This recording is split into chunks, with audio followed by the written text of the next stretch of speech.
जय हिंद प्यारे विद्यार्थियों। आज के क्लास में ध्यान रखना, हम आपको मैथ्स के वे इंपॉर्टेंट क्वेश्चंस बताएंगे जिनको अगर आप प्रॉपरली तैयार कर लिए तो ये मान के चलिए कि आपका मैथ का पेपर एकदम इजी हो जाएगा और आपका मैथ का जो पेपर है एकदम बेहतरीन तरीके से आप इसको सॉल्व करके आओगे। ये एक भी परसेंट आपको समस्या नहीं होने वाली। इसमें याद रखना, आपको कोई भी फेक बात नहीं बताई जाएगी। जिस तरीके से ध्यान रखना, आपको जो जो क्वेश्चंस बताए जाएंगे उनको बस एक एक क्वेश्चन करके बेहतरीन तरीके से आप सॉल्व कर लीजिएगा और बाकी सभी क्वेश्चंस को हम आज खुद ही सॉल्व कराएंगे। तो आप बेहतरीन तरीके से इन क्वेश्चंस को तैयार कर लीजिए, आपका मैथ का पेपर एकदम आसान जाएगा और बेहतरीन हो जाएगा। तो शुरू करते हैं हम लोग आज के क्लास को। अब देखो, पहला क्वेश्चन कह रहा है कि सिद्ध कीजिए 3 + 2 करड़ी में 7 एक अपरिमेय संख्या है। हमें यह सिद्ध करना है कि जो 3 + 2 करड़ी में 7 है, क्या ये एक अपरिमेय संख्या है। तो कैसे इसको सिद्ध करेंगे, सिद्ध करके देखते हैं। तो शुरू करते हैं। ध्यान रखना, कैसे हम इसे सिद्ध करेंगे। जब तक कोई भी चीज साबित नहीं हो जाती तब तक हम उसको भाई नहीं मानेंगे कि वो अपरिमेय है। तो हम पहले मान लेते हैं, माना माना 3 + 2 करड़ी में 7 एक क्या है, एक परिमेय संख्या है। ठीक, जब तक ये चीज साबित नहीं हो जाता तब तक ध्यान रखना, हम मान लेते हैं कि 3 + 2 करड़ी में 7 एक क्या है, परिमेय संख्या है। अगर 3 + 2 करड़ी में 7 एक परिमेय संख्या है तो भाई शुरू करते हैं इसको समझना। अगर ये परिमेय संख्या तो P/Q के बराबर होगी, और अगर ये P/Q के बराबर है तो भाई लिख सकते हैं P/Q बराबर किसके, 3 + 2 करड़ी में 7। अगर ये P/Q के बराबर है तो भाई इसी तरीके से होगी। अब एक चीज समझो कि 3 इधर प्लस है, अगर इधर लेके आएंगे तो क्या हो जाएगा, माइनस। तो हम लिख सकते हैं P/Q -3। अब समझो, ये पूरा एक पद हो गया, बराबर में क्या बचा, 2 करड़ी में 7। अब देखो, 2 इधर गुणा है तो इधर आके क्या हो जाएगा, भाग हो जाएगा। तो हम यहाँ लिख सकते हैं P/Q -3 पूरे के बटे में क्या कर देंगे, 2 बराबर करड़ी में 7। अब देखो, अगर कोई भी मान करड़ी के अंदर होता है और उसको करड़ी से बाहर निकालें तो, और निकल गया तो समझ लो कि परिमेय, और नहीं निकला तो क्या होता है, अपरिमेय। ये तो टोटल करड़ी के बाहर है, करड़ी के अंदर है नहीं, तो इसलिए ये पूरा का पूरा पद क्या हो जाएगा, परिमेय। परंतु ध्यान रखना, 7 को अगर आप करड़ी से बाहर निकालना चाहेंगे तो पूरा जग जाहिर है ये करड़ी से बाहर नहीं निकलेगा, और जो संख्या करड़ी से बाहर नहीं निकलती है वो सीधा सीधा क्या होती है, अपरिमेय। तो इसलिए हम क्या लिख सकते हैं, इसलिए आप सीधा सीधा यहाँ पे लिख देंगे कि P/Q -3 पूरे के बटे में 2 एक परिमेय संख्या है। परंतु ध्यान देना,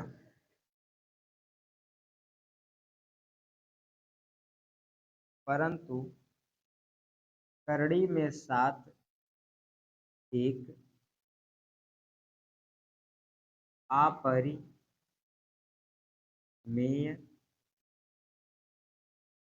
संख्या है। अब क्यों अपरिमेय है ये भी लिख दो, क्योंकि क्योंकि क्योंकि करड़ी में 7 करड़ी में 7 करड़ी से बाहर नहीं निकलेगा, नहीं निकले। अगर करड़ी में जो 7 है, ये करड़ी में 7 अगर करड़ी से बाहर नहीं निकलेगा तो ये संख्या क्या हो जाएगी, अपरिमेय। अतः आप यहाँ लिख सकते हो, अतः यहाँ पर आप बेहतरीन तरीके से लिख सकते हो, सीधा सीधा स्पष्ट तौर पे लिख सकते हो कि 3 + 2 करड़ी में 7 एक क्या है, एक अपरिमेय संख्या है। और एक बात याद रखना, जितना अच्छे से हो सके आप उतने अच्छे से इस क्वेश्चंस की प्रैक्टिस कीजिएगा, क्योंकि ये क्वेश्चंस बहुत ही बेहतरीन क्वेश्चंस हैं।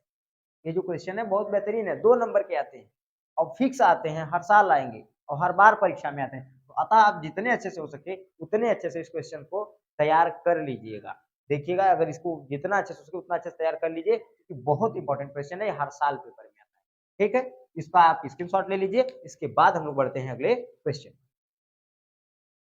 नेक्स्ट क्वेश्चन कह रहा है कि एक द्विघात बहुपद ज्ञात कीजिए जिसके शून्यकों के योग तथा गुणनफल क्रमशः दी गई संख्याएं हैं। हमें द्विघात बहुपद ज्ञात करना है और उसके शून्यकों का योग और जो गुणनफल है वो नीचे दिया गया है। आप क्वेश्चन में अच्छे तरीके से देख सकते हैं, क्वेश्चन यहाँ पे आपको शो कर रहा होगा।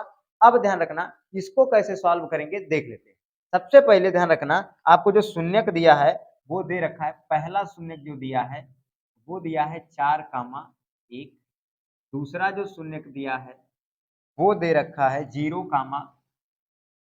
करड़ी में 5 और इसका जो तीसरा शून्यक दे रखा है वो दे रखा है करड़ी में 3, 1/3 और जो चौथा शून्यक दिया है, चौथा वाला क्या दिया है 1, अब इसको सॉल्व कैसे करेंगे आप, हम इस चीज को देख लेते हैं। इसमें से ध्यान रखना हम आपको 2 क्वेश्चंस करवा देते हैं, जैसे कि ये वाला करवा देते हैं और एक ये वाला करवा देते हैं, आपके लिए टफ है। बाकी तो चीजें आसान है, आप रख के आराम से सॉल्व कर सकते हो। ठीक है, तो शुरू करते हैं हम लोग। ध्यान रखना सबसे पहले आपको एक सूत्र याद रखना है, उस सूत्र का नाम है एक्स स्क्वायर माइनस ब्रैकेट में alpha plus beta into x plus क्या याद रखना है अल्फा इंटू। ठीक, ये सूत्र जो है, ये फार्मूला जो है, ये संजीवन बूटी का काम करेगा आपके लिए। इसको जितना अच्छे से हो सके उतना अच्छे से याद रखिएगा। अब देखो फास्ट करते हैं क्वेश्चन को। सबसे पहले ध्यान रखना जो पहली चीज मिलेगी, ठीक, अगर हम पहला सवाल सॉल्व करें तो जो पहली चीज मिलेगी आप सबसे पहले उसको लिखना। ठीक है, सबसे पहले आप लिखना alpha plus beta. Alpha plus beta का मान, जो पहली गिनती रहेगी वो अल्फा प्लस बीटा, जो दूसरी गिनती रहेगी वो अल्फा इंटू बीटा। इसलिए जो पहली गिनती रहेगी उसे कहते हैं अल्फा प्लस बीटा, अर्थात शून्यकों का योगफल। शून्यकों का योगफल कितना दे रखा है 4, और दूसरी गिनती क्या होती है अल्फा इंटू बीटा, इसे कहते हैं शून्यकों का गुणनफल। ये कितना दे रखा है आपको 1 दे रखा है। अब कुछ करना ही नहीं है आपको, अलग से तनिको दिमाग नहीं लगाना है। देखो एक्स स्क्वायर है, लिख दो एक्स स्क्वायर, माइनस है माइनस अल्फा इंटू बीटा कितना दे रखा है, अल्फा इंटू बीटा का मान देखो 4 दिया, अल्फा इंटू बीटा बराबर 4, तो अल्फा इंटू बीटा की जगह पर रख दो 4, एक्स दिया है तो यक्स, प्लस है तो प्लस, अल्फा इंटू बीटा का मान 1 है, क्या रखो 1, बस ब्रैकेट हटा दो, एक्स स्क्वायर माइनस का 4 का एक्स में गुणा होगा 4x प्लस 1 है प्लस 1, बन के तैयार है आपका द्विघात बहुपद। बधाई हो, आपका सवाल सॉल्व हो गया। ठीक, इसी तरीके से अगर आप इस सवाल को सॉल्व करेंगे एकदम आसान है। देखो कैसे करेंगे। सबसे पहले यहाँ पे एक्स स्क्वायर दिया है, क्या लिख लो एक्स स्क्वायर, माइनस है माइनस, ठीक, अल्फा प्लस बीटा का मान देखो ध्यान से, हम इसको बार बार नहीं लिख रहे हैं कि अल्फा प्लस बीटा बराबर कितना दिया, अल्फा इंटू बीटा बराबर कितना दिया, बट आप समझ जाएंगे जो पहली गिनती है वो अल्फा प्लस बीटा का मान है, दूसरी गिनती अल्फा इंटू बीटा का मान है। बट आपको पेपर देना है, पेपर में आपको प्रॉपरली इस तरीके से लिख के आना है। अब देखो अल्फा प्लस बीटा का मान करड़ी में 3 है, लिख दो करड़ी में 3, एक्स था यक्स, प्लस था प्लस लगा दो, 1/, देखो वही प्लस है तो प्लस लगा दिए, 1/3 है 1/3 लिख दो, बस चलते रहो आगे। एक्स स्क्वायर माइनस, देखो कोष्टक हटाएंगे, करड़ी में 3 का गुणा इसके साथ होगा, करड़ी में 3x प्लस 1/3, जिसके बटे में कुछ नहीं 1 लगा दो, जिसके बटे में कुछ नहीं क्या लगा दो 1 लगा दो, इसके भी बटे में कुछ नहीं 1 लगा दो। सिंपल सा है, एलसीएम निकालेंगे 3 आएगा, नीचे वाले से इसमें भाग देते हैं, जितनी बार भाग जाती है उस भाग का ऊपर क्या कर देते हैं गुणा। देखो 1 से इसमें भाग करेंगे 3 बार जाएगी, ऊपर किसका गुणा 3 का, जय बार भाग उतना का गुणा, इससे भाग करेंगे 3 बार, 3 का गुणा करेंगे 3x स्क्वायर, माइनस है तो माइनस, इससे भाग करेंगे 3 बार जाएगी, 3 का इसमें गुणा करेंगे 3 करड़ी में 3x, अब प्लस है तो प्लस, इससे भाग करेंगे 1 बार जाएगी, 1 का 1 में गुणा करेंगे 1 आ जाएगा, और इसके बाद बराबर में कुछ नहीं है तो 0, यहाँ बराबर में क्या लगा लेना 0, सॉल्व करते समय बराबर में क्या आपको रख लेना है 0। ठीक है, अब देखो 3 इधर भाग इधर जाके क्या आ जाएगा गुणा, तो 3x स्क्वायर माइनस 3 करड़ी में 3x प्लस 1 बराबर में क्या आ जाएगा 0, क्योंकि 3 का गुणा 0 में करेंगे तो आंसर क्या आ जाएगा 0। बधाई हो, सवाल आपका हल हो चुका है। ठीक, अब बढ़ते हैं, ध्यान रखना हम अपने अगले क्वेश्चन के तरफ। सवाल में आपको कहीं भी डाउट नहीं रहना चाहिए। बाकी जो दो पार्ट है क्वेश्चन के, इन दोनों फेजों को आपको ही सॉल्व करना है, क्योंकि आप भी कुछ प्रैक्टिस नहीं करेंगे तो एग्जाम में क्या जाके देंगे। ठीक है, ये क्वेश्चंस हम आपके लिए 2 क्वेश्चन छोड़ दिए। 2 क्वेश्चन जो टफ लग रहे थे, पहला इजी, पहला रखेंगे कैसे लगाएंगे कैसे, इसलिए पहला सवाल। दूसरा सवाल करड़ी में था, बटे में था, इसलिए देख के आप घबरा सकते थे, इसलिए दूसरा। बाकी ये सवाल आपके इजी हैं, कर देंगे। ठीक है, अगर हाँ इस सवाल को लेके आपके मन में संशय होगा तो देखो इसको भी एक पल के लिए ही सॉल्व कर देते हैं, ये एक झटके का काम है। यूं सॉल्व करेंगे, देखो जैसे एक्स स्क्वायर है, क्या लिख दो एक्स स्क्वायर। ठीक, माइनस है तो माइनस अल्फा प्लस बीटा का मान 0, 0 एक्स है तो एक्स, एक्स प्लस है तो प्लस लगाओ, अल्फा इंटू बीटा का मान करड़े में 5 है तो करड़े में 5। लो भैया सॉल्व करते हैं। एक्स स्क्वायर, जीरो की कहानी समाप्त, भाई जीरो है इसकी कहानी है समाप्त, जीरो का गुणा करोगे आंसर जीरो, जीरो से मतलब ही नहीं है। प्लस है तो प्लस, करड़ी में 5 बचा है, करड़ी में 5, यही हो गया आपका आंसर। बधाई हो, सवाल हल हो चुका है। ठीक, तो बढ़ते हैं हम लोग अपने नेक्स्ट क्वेश्चन की तरफ, आप स्क्रीनशॉट ले लीजिए। अगला सवाल दिया है कि 2x प्लस 3y बराबर 11, 2x प्लस 3y बराबर 11 और 2x माइनस 4y बराबर माइनस 24 को हल कीजिए और यम का वह मान ज्ञात कीजिए जिसके लिए y बराबर mx प्लस 3 हो। हमें इस सवाल को सॉल्व करना है। इजीली सवाल को कैसे सॉल्व करेंगे देखते हैं। सबसे पहले ध्यान रखना, जो आपको समीकरण एक दिया है वो क्या दिया है, ध्यान देना। जो पहला समीकरण आपको दिया है वो क्या दे रखा है, पहला समीकरण दिया है 2x प्लस 3y बराबर 11, ये आपको दे रखा है समीकरण एक।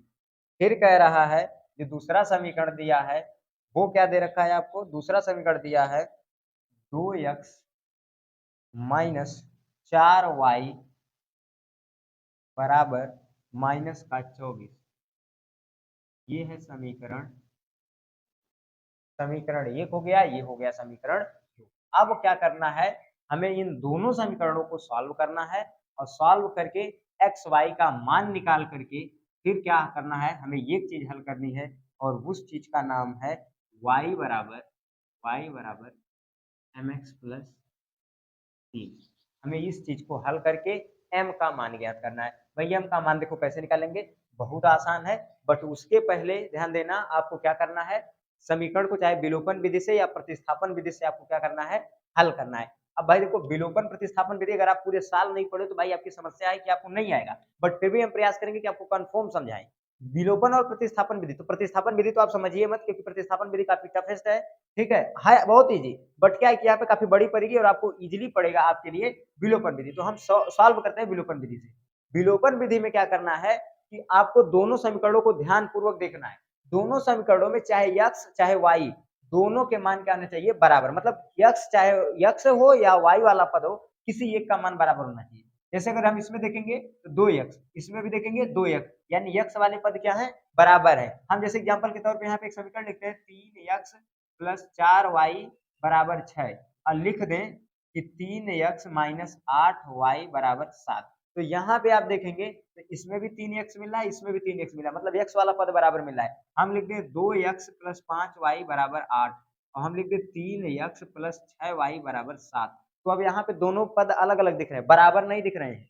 तो बराबर नहीं दिखेंगे तो आपको क्या करना है कि चाहे जैसे करके बराबर कर देना। तो बराबर कैसे कर सकते हैं, अगर इस वाले में हम 3 का गुणा कर दें, इस वाले में 2 का गुणा कर दें, तो देखोगे इसमें 3 का गुणा करेंगे नहीं कि फलस्वरूप हमें मिलेगा 2 तिहाई 6x प्लस 5 तिहाई 15y और बराबर 8 त्रिका 24।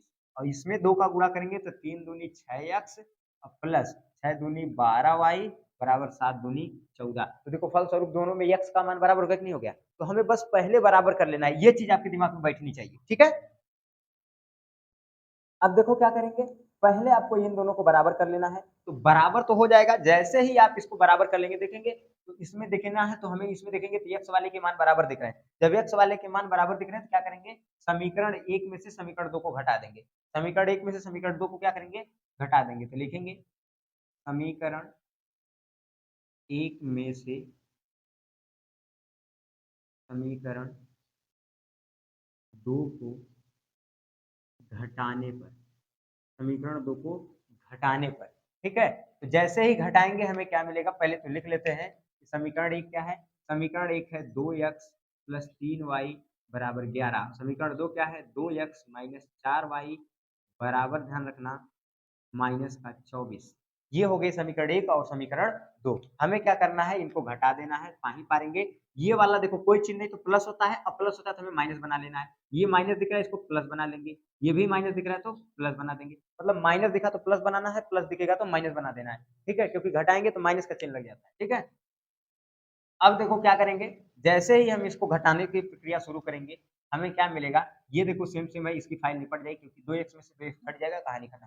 ये भी, ये 3x प्लस है और 4y भी प्लस है, 3y भी प्लस है, दोनों जुड़ के हो जाएंगे 7y बराबर, देखो 11 भी प्लस 24 भी प्लस, टोटल हो जाएगा 35।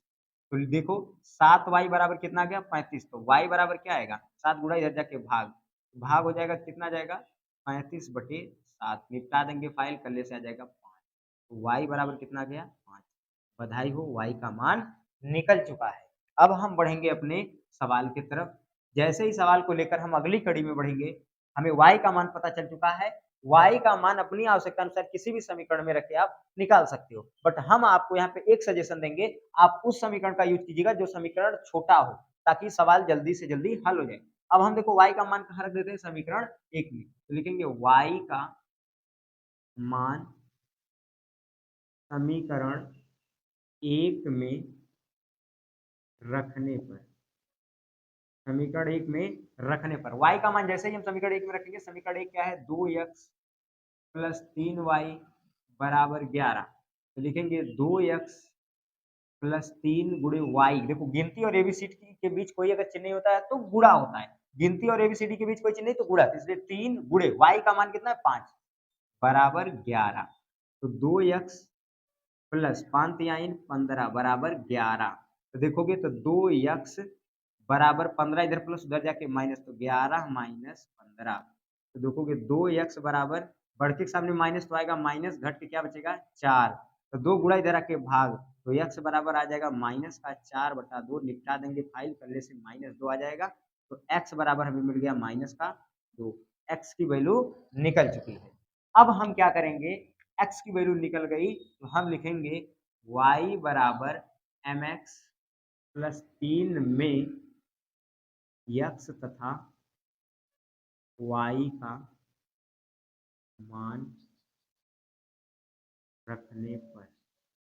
सॉल्व करते, देखो y का मान हमें कितना मिला है, 5। तो y की जगह पे y का मान रख देंगे। देखो y का मान हमें भाई कितना निकला है, 5। तो y की जगह पे y का मान क्या रखेंगे, 5 बराबर m गुणे x का मान, देखो भाई कितना है, x का मान 3 है, x का मान सॉरी -2 है, तो लिखेंगे -2 अब प्लस 3। देखो 3 इधर प्लस है, इधर आके क्या आ जाएगा माइनस, तो 5 माइनस 3 बराबर m गुणे कोष्टक में -2। देखो घट के बचेगा 2 बराबर m गुणे कोष्टक में -2, -2 गुणा इधर आके भाग हो जाएगा, तो m बराबर 2/-2। अब देखो काट देंगे, आंसर आएगा माइनस का 1, इसलिए m बराबर -1। बधाई हो, सवाल आपका सॉल्व हो चुका है, आप इसका स्क्रीनशॉट ले सकते हैं। ठीक, ये एक चीज याद रखना, आप वीडियो के कमेंट सेक्शन में आ करके एक बात जरूर बताइएगा जब पेपर देके आइएगा कि आपका पेपर कैसा गया और पेपर में कितने लेवल तक का क्वेश्चन आपका मैच किया। ठीक है, ये क्वेश्चन, ये सवाल ध्यान रखना बहुत इंपॉर्टेंट है। जितने भी सवाल करवाएंगे जितना अच्छे से हो सके उतने अच्छे से इनकी तैयारी आप कर लीजिएगा। ठीक है, तो स्क्रीनशॉट लीजिए, हम आगे बढ़ते हैं। नेक्स्ट क्वेश्चन ध्यान रखना क्या कह रहा है, नेक्स्ट क्वेश्चन दिया है आपको, यदि किसी भिन्न के अंश और हर दोनों में 2 जोड़ दिया जाता है तो वह 9/11 हो जाती है। यदि अंश और हर दोनों में 3 जोड़ दिया जाए तो वह भिन्न 6/5 हो जाती है। भिन्न क्या कीजिए, फिर से सवाल को ध्यान पूर्वक देखना और अच्छे से इनको समझ ले। पहले क्या करा कि यदि किसी भिन्न के अंश और हर दोनों में 2 जोड़ दिया जाता है, भाई भिन्न है तो भिन्न के अंश और हर में क्या कर दिया जाता है, 2 जोड़ दिया जाता है। ठीक है, जो कोई भी भिन्न यानी बटे के रूप में लिखी होती है तो उसमें अगर जो ऊपर वाली गिनती होती है उसको अंश कहते हैं, जो नीचे वाली गिनती होती है उसे हर कहते हैं। तो कह रहा कि यदि अंश और हर दोनों में कितना जोड़ दिया जाए, 2 जोड़ दिया जाता है तो वह भिन्न 9/11 हो जाती है। ठीक, यदि अंश और हर दोनों में 3 जोड़ दिया जाए तो वह 5/6 हो जाती है, ये भी ठीक है। हमें भिन्न ज्ञात करना है, तो देखते हैं कैसे भिन्न को ज्ञात करना है। एकदम इजी, चुटकियों में सॉल्व होगा, ठीक है। तो शुरू करते हैं। तो सवाल को ध्यान से देखते हैं हम लोग। सबसे पहले ध्यान रखना, हम क्या कर लेते हैं, मान लेते हैं, माना भिन्न का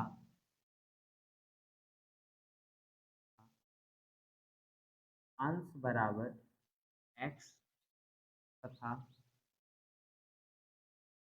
हर बराबर क्या हो गया, y। तब भिन्न क्या होगी, तब भिन्न बराबर क्या हो जाएगा, x बटा y। हमारी ये भिन्न है, भिन्न में पता चल चुकी है। अब प्रश्न के अनुसार सॉल्व करते हैं। प्रश्न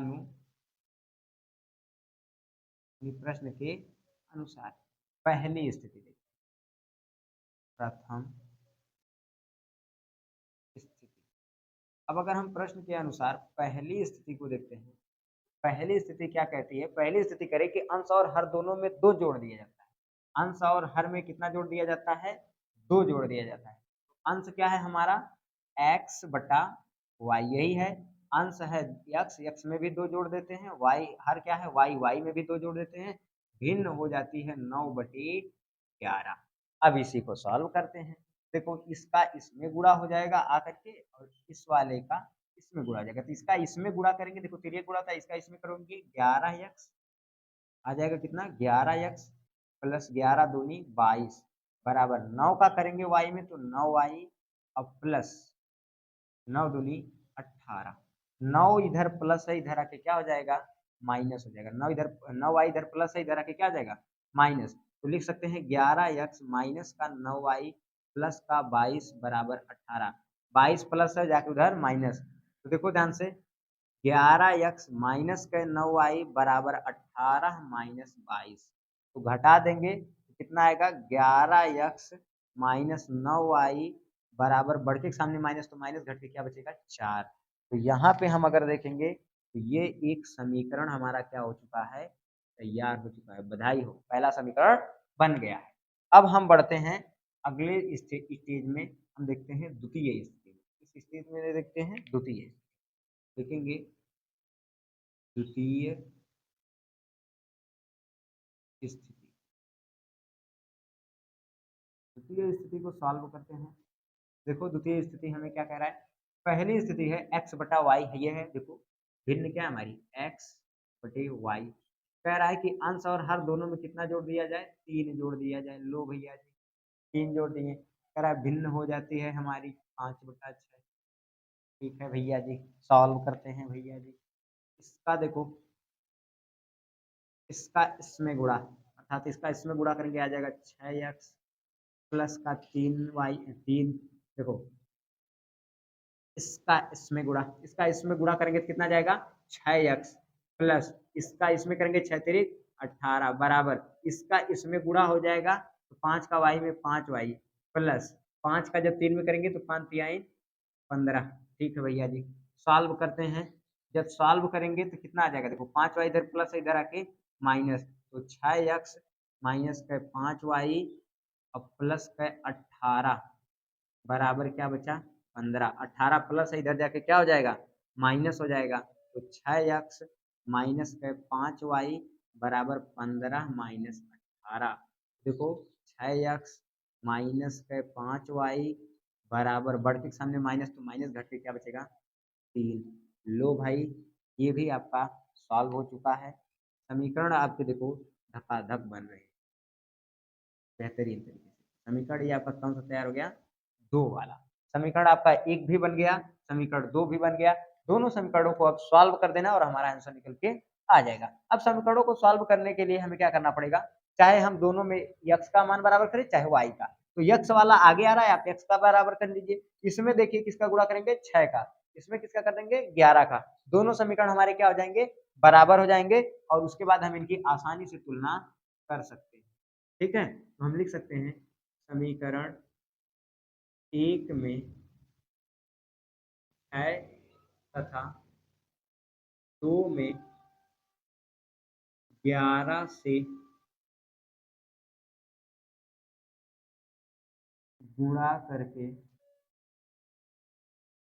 घटाने पर, ठीक है। तो देखो समीकरण एक हमारा क्या दिख रहा है, 11x, तो 11 में 6 का गुणा करेंगे, 11 छक्का 66x, माइनस है तो माइनस, इसमें 6 का करेंगे 9 छक 54y हो जाएगा, बराबर -4 है, -4 में गुणा करेंगे कितना था, 6 का, तो कितना जाएगा -24। ये हमारा समीकरण एक तैयार है। इसमें किसका गुणा करना है, 11 का, तो 11 में 6 का गुणा करेंगे, 11 छक्का 66x, इसमें देखो 11 का करेंगे, माइनस है तो माइनस, 11 55y बराबर, देखोगे तो -3 है, -3 में 11 का गुणा करेंगे तो -33 हो जाएगा। अब देखो हमें क्या करना है, इनको घटा देना है, सिंपलीफाई ही पाएंगे, ये कुछ नहीं तो प्लस है तो माइनस, ये माइनस दिख रहा है तो क्या हो जाएगा प्लस, ये देखो माइनस दिख रहा है तो प्लस, ये सेम है, फाइल निपट गई इनकी। 55y देखो प्लस है, 54y माइनस से घट के बचेगा y, बराबर यहाँ आप देखेंगे तो देखो 33, भाई देखो 33 प्लस है, 24 माइनस है, तो 33 में से कितना घटा देना है, 24 को, तो 33 में से 24 को घटा देंगे, हमारा आंसर कितना निकल जाएगा, 9 निकल जाएगा, यानी y का मान आपका निकल चुका है, हर निकल गया। अब y का मान एक काम करना, किसी भी एक समीकरण में रख के सॉल्व कर देना, आपका x का मान निकल जाएगा और आपकी भिन्न सॉल्व हो जाएगी। हमारे हिसाब से समीकरण 2 में रख के सॉल्व करेंगे तो आसान पड़ेगा, लिख देना समीकरण 2 में y का मान रखने, और y का मान रख के सॉल्व कर देना। देखो ऐसे 6x माइनस 5y बराबर -3 दे रखा है, 6x माइनस 5 गुणे y का मान कितना है 9 बराबर -3, देखो 6x माइनस 9 पचे कितना हो जाएगा 45 बराबर -3, 45 माइनस से उधर जाके प्लस हो जाएगा, तो 6x बराबर -3 और प्लस हो जाएगा 45, तो 6x बराबर आप देखोगे कितना बचेगा 42 बच जाएगा, 6 गुणा है देखो इधर कर देंगे, भाग हो जाएगा, आके कितना हो जाएगा 7, तो x बराबर आपको प्रॉपरली कितना मिल जाएगा 7, और ये किसका मान निकल के आ जाएगा x का मान। तो भिन्न अगर आप देखेंगे तो भिन्न आपकी क्या थी, x बटा y थी, अर्थात भिन्न x का मान कितना है 7 और y का मान कितना निकल के आया है आपका 9, तो भिन्न आपकी कितनी हो जाएगी 7/9, यही आपको ज्ञात करना था और यही आपका जो आंसर है वो निकल के आ चुका है प्रॉपर तरीके से, ठीक है। अब हम लोग बढ़ते हैं, ध्यान रखना अपने अगले क्वेश्चन की तरफ, इसका स्क्रीनशॉट ले लीजिए। अगला क्वेश्चन कह रहा है कि वह एपी ज्ञात कीजिए जिसका तीसरा पद 16 है और सातवां पद पांचवें पद से 12 अधिक है। तो शुरू करते हैं इस क्वेश्चन को, कैसे आप सॉल्व करेंगे देख लेते हैं आगे चलकर। तो देखो इस क्वेश्चन को कैसे सॉल्व करना है, तो इस क्वेश्चन को सबसे पहले सवाल में कह रहा है कि वह एपी ज्ञात कीजिए जिसका तीसरा पद 16 है, तो देखेंगे हम लिखेंगे कि एपी का तीसरा पद बराबर कितना दिया है 16 दे रखा है। अब तीसरे पद को हम क्या लिख सकते हैं, तीसरे पद को a प्लस क्या लिखेंगे 2d बराबर कितना 16। अब ध्यान रखना जो तीसरा पद को a प्लस 2d क्यों लिखे नहीं पता भाई, अब ध्यान रखना आप जा सकते हो चैनल पे, हम इसके ऊपर प्रॉपरली वीडियो बना के एक एक चीज को बहुत ही बेहतरीन तरीके से समझाएं, आप वहां जाकर के देख सकते हो। इसको क्या मान लेना, एक समीकरण मान लेना जिसको हम कहेंगे समीकरण 1। अब ध्यान रखना द्वितीय कंडीशन में क्या कह रहा है, दूसरी जो कंडीशन है, दूसरी कंडीशन में कह रहा है कि एपी का सातवां पद पांचवें पद के, कह रहा है कि एपी का जो सातवां पद है वो पांचवें पद से 12 अधिक है। तो देखो लिखेंगे एपी का सातवां पद पांचवें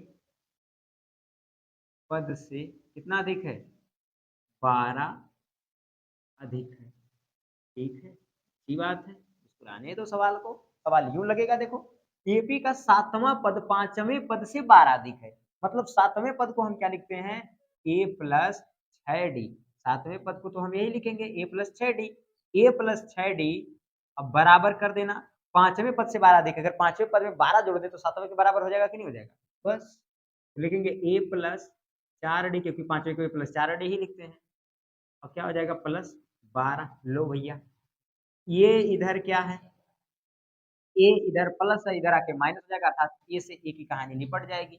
4d प्लस इधर आके माइनस होगा, यानी 6d माइनस 4d बराबर देखो 12, तो 6d में से 4d घटेगा बचेगा 2d, बराबर 12, 2 गुणा इधर आके भाग हो जाएगा, डी बराबर 12/2 निपटा देंगे, आ जाएगा 6। तो डी बराबर कितना आ गया? लो भाई, अच्छा जी, 6 निकल के आ गया। डी की वैल्यू बेहतरीन तरीके से निकल के आ गई, बहुत अच्छे तरीके से आ गई। अब हम बढ़ते हैं, डी का जो मान है उसको आप कहाँ रख देना? समीकरण 1 में। तो लिखेंगे डी का मान समीकरण 1 में रखने पर, डी का मान समीकरण 1 में रख दो, बस काम खत्म। समीकरण 1 क्या है? देखो, a प्लस 2d बराबर कितना? 16। तो लिखेंगे a प्लस 2 गुणे डी का मान कितना है? 6 बराबर 16। तो a प्लस 6 दूनी 12 बराबर 16, 12 प्लस 2 जाके माइनस, तो a बराबर 16 माइनस 12 हो जाएगा। देखो a बराबर 16 में से 12 घटेगा, क्या बचेगा? 4। मुस्कुरा करके a का मान निकल गया, d का मान निकल गया। अब देखो हमें AP ज्ञात करनी है, तो AP क्या होती है? AP होती है a comma a plus D comma a plus 2d comma a plus 3d, ऐसे होती है। अर्थात a का मतलब a1, a प्लस डी का मतलब a2, a प्लस 2d का मतलब a3, डॉट डॉट डॉट कहाँ तक आती है? an तक आती है। तो हमें an तक तो ज्ञात करना है नहीं, बस सिंपली निकालते हैं। देखो लिखेंगे एपी में ए का मान हमें कितना दे रखा है? 4। अर्थात हम लिख सकते हैं कि ए1 बराबर कितना आ गया हमारा? 4। ए1 बराबर है ए, तो ए1 बराबर ए का मान कितना है? 4, अर्थात ए1 बराबर कितना आ गया? 4। ए2 बराबर देखो कितना दे रखा है? ए प्लस डी। तो ए2 बराबर ए का मान है 4 प्लस डी का मान है देखो 6, बराबर 6 चौको कितना आ जाएगा? 24। देखोगे ए थ्री बराबर ए प्लस 2d। तो ए3 बराबर ध्यान दो, ए का मान है 4 प्लस 2 गुणे डी का मान है कितना? 6। तो देखोगे तो 6 दूनी 12, और 12 हमें कितना जुड़ जाएगा? 4। तो ए3 बराबर कितना आ गया भाई आपका? 16। मुस्कुराते रहो, आपका आंसर आता रहेगा। सवाल 1 भी परसेंट कठिन नहीं लगने देंगे आपको, एकदम धुआं में बना करके उड़ा देंगे एक एक सवाल को, बस आप बढ़िया से पढ़ते रहिए। ठीक है, इसका स्क्रीनशॉट ले लीजिए, इसके बाद हम बढ़ते हैं अपने अगले सवाल। करा अगला सवाल करा है कि बिंदुओं दो बिंदु हैं, जैसे एक बिंदु है ए और एक बिंदु है बी। तो ए वाला कितना दिया? -2, और बी का बिंदु दिया है कितना? 2, 8 को जोड़ने वाले रेखाखंड AB को 4 बराबर भागों में विभाजित करने वाले बिंदुओं के निर्देशांक ज्ञात कीजिए। दो बिंदु ए है, देखो ध्यान से, दो बिंदु हैं जिनमें एक बिंदु ए है, एक बिंदु बी है।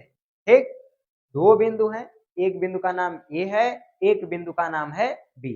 अब इसको सॉल्व कैसे करना है देखते हैं।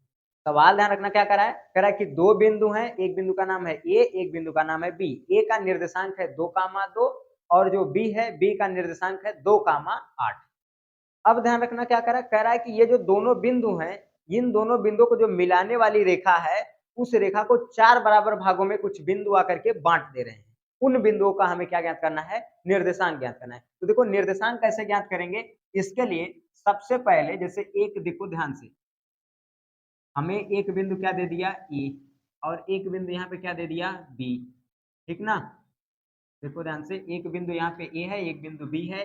बी का निर्देशांक है 2, 8 और ए का निर्देशांक ध्यान रखना है 2, 2। अब इसको कुछ बिंदु ऐसे आ रहे हैं जो इसको 4 बराबर भाग में बांट रहे हैं। देखो 1, 2 और 3, 1, 4, 4 बराबर भागों में बांट रहे हैं। इसका नाम ले सकते हैं P, Q, R। ये 3 बिंदु आ रहे हैं P, Q और R। हमें इन तीनों बिंदुओं के क्या ज्ञात करने हैं? निर्देशांक। अब देखो जिस बिंदु से निर्देशांक ज्ञात करना रहेगा, उस बिंदु को देखना, उसके दाहिने देखना और उसके बाएं देखना। तो देखो हमें P का निर्देशांक ज्ञात करना, तो देखते हैं पहले P इस रेखा AB को किस अनुपात में बांट रहा है। तो P पर आ गए, P के इधर का टुकड़ा 1, P के इधर का टुकड़ा 3 है। मतलब देखो अगर P पे निर्देशांक ज्ञात करना तो P के इधर देखना का टुकड़ा, P के इधर का टुकड़ा, उतने ही अनुपात में बांटेगा। ठीक, तो अगर हम P के इधर देखें तो 1 टुकड़ा, P के इधर देखें तो 3 टुकड़ा, मतलब किस अनुपात में बांट रहा है? 1:3 के अनुपात में बांट रहा है। हम पहले लिख देंगे A का निर्देशांक क्या है, लिख देना भाई, अच्छे से जितना लिखोगे उतना ही अच्छा रहेगा। ए का निर्देशांक, ए का निर्देशांक, ए का निर्देशांक है 2,2, बी का निर्देशांक, बी का निर्देशांक, बी का निर्देशांक भाई देखो क्या दे रखा है, दे रखा है कितना 2,8। अब देखो इस पी रेखाखंड, रेखाखंड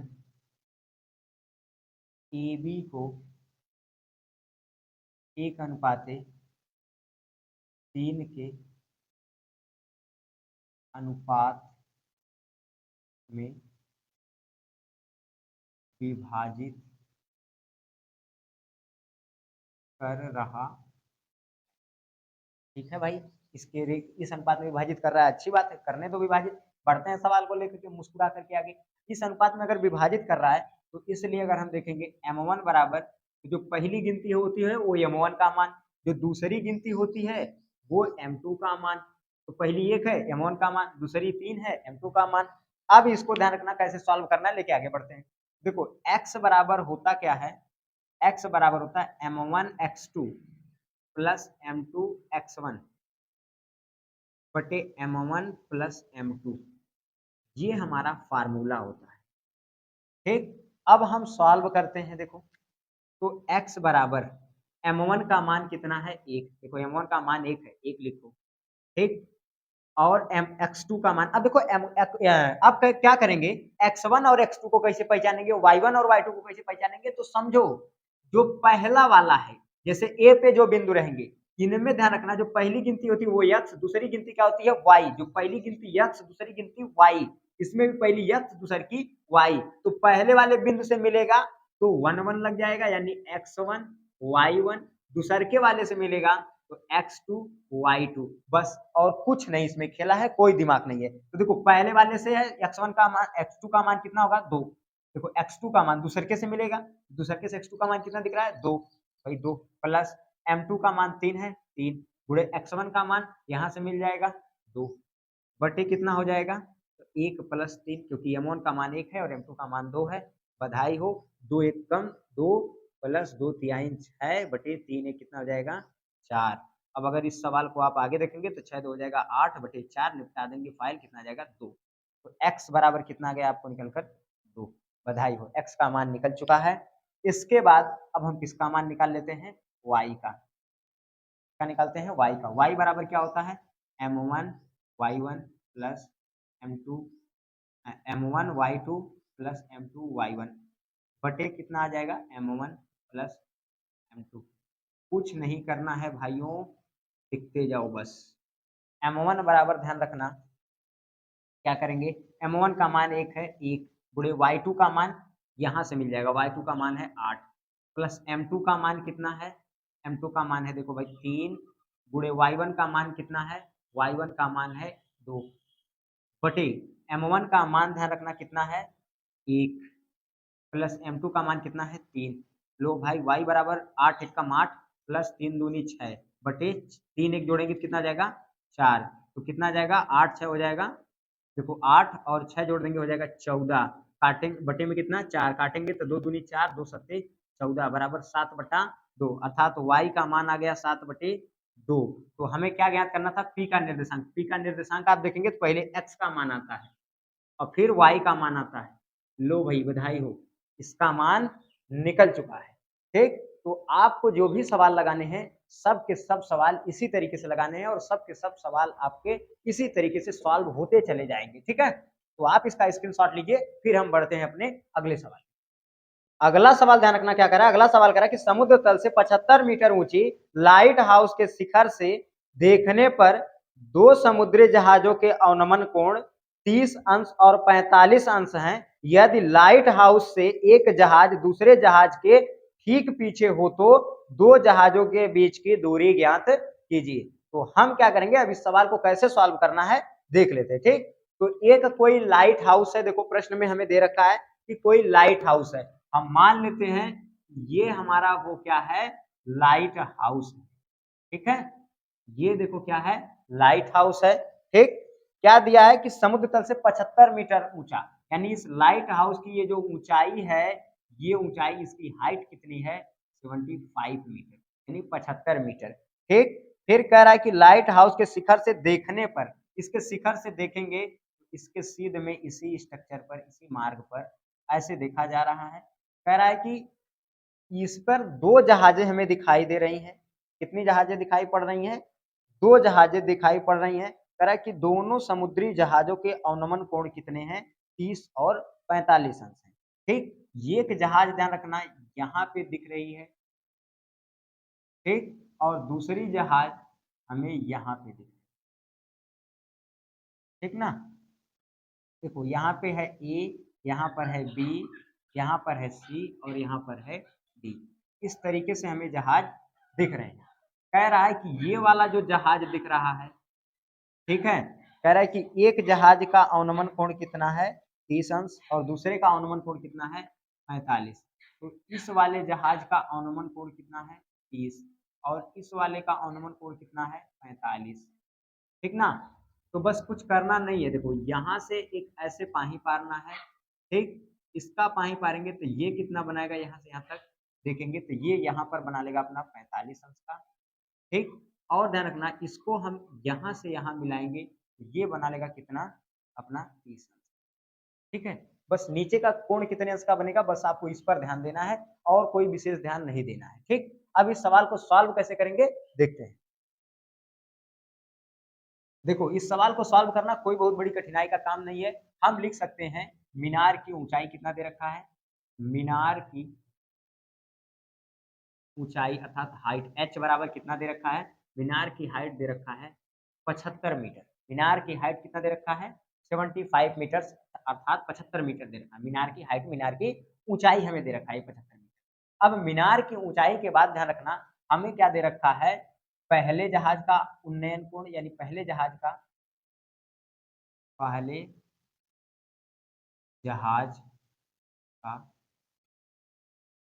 अवनमन कोण कितना है? 30 अंश तथा दूसरे का अवनमन कोण बराबर कितना है? 45 अंश। ये दे रखा है तो इसलिए हम थीटा 1 बराबर कितना मान लेंगे? थीटा 1 बराबर मान लेते हैं 30 डिग्री और थीटा 2 बराबर मान लेते हैं 45 डिग्री। थीटा 1 हमारा ये है, थीटा 2 हमारा ये है। अब आपको क्या करना है? कुछ अलग से विशेष दिमाग नहीं लगाना है। देखो कैसे सवाल को लगाओगे, एकदम इजीली है सवाल, एकदम बेहतरीन तरीके से आप लगा सकते हो। कैसे लगाओगे? सबसे पहले क्या करना है, आप ये काम करना, त्रिभुज ए सी डी लेना। क्या लिखना? त्रिभुज ए सी डी में, त्रिभुज ए सी डी में अगर आप ध्यान से देखोगे तो आपको एक चीज मिलेगी। उस चीज का ध्यान रखना, नाम क्या है तो देखते हैं। त्रिभुज ए सी डी में क्या मिलेगा आपको भाई? बेहतरीन तरीके से देखते रहना। त्रिभुज ए सी डी में आप ध्यान रखना ये भुजा आपकी क्या हो जाएगी? आधार, क्योंकि ये भुजा क्या है हमारी?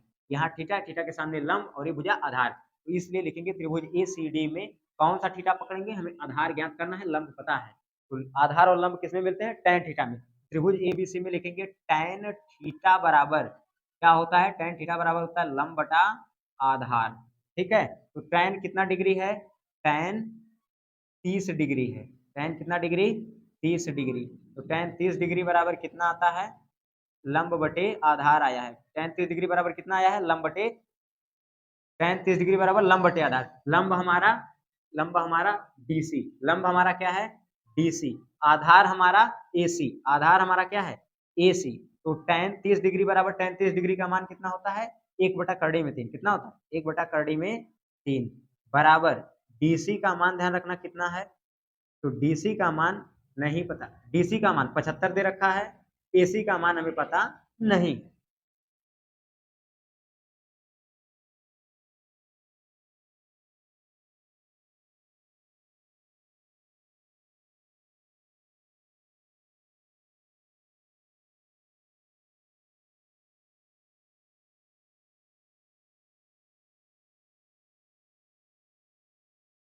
हमें इसका मान पता नहीं है। एसी का गुणा 1 में होगा तो क्या आएगा? एसी एकदम एसी, और इसका गुणा इसमें आ जाएगा, हो जाएगा कितना जाएगा? 75 करड़ी में 3। इस तरीके से हमारी इसकी वैल्यू क्या जाएगी, निकल जाएगी। अब इसकी वैल्यू निकल गई।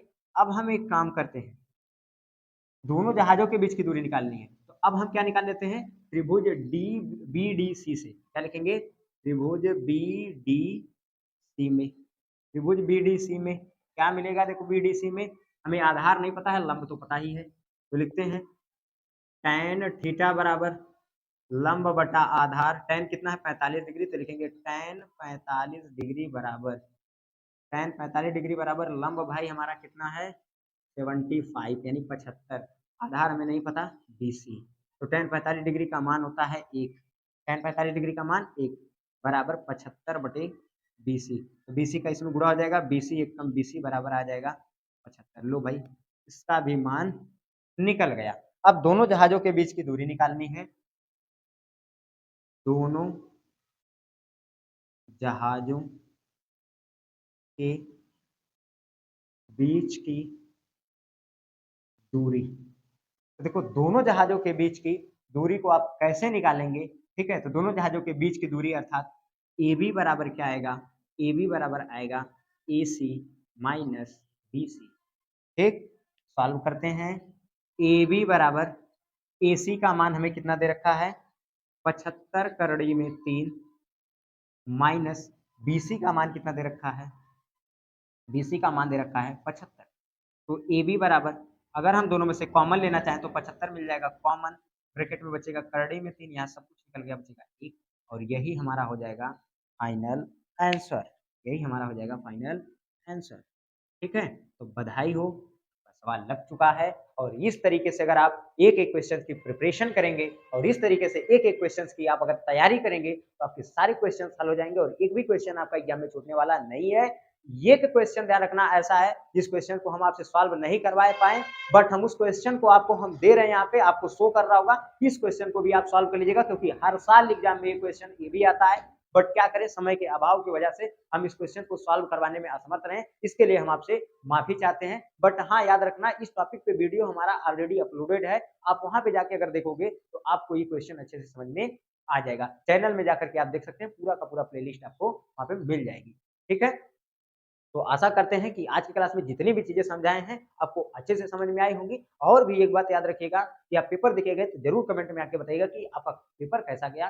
ठीक है, क्योंकि इन वीडियोस को बनाने में काफी ज्यादा मेहनत लगती है, बहुत ज्यादा मेहनत लगती है, और काफी मेहनत करके ही हम इस वीडियो को बनाए हैं और आपके लिए अपलोड कर रहे हैं। ठीक है, तो आशा करते हैं कि आपका पेपर बेहतरीन जाए और आप अच्छे से पेपर लिख करके आइएगा। मिलेंगे नेक्स्ट वीडियो में। जय हिंद।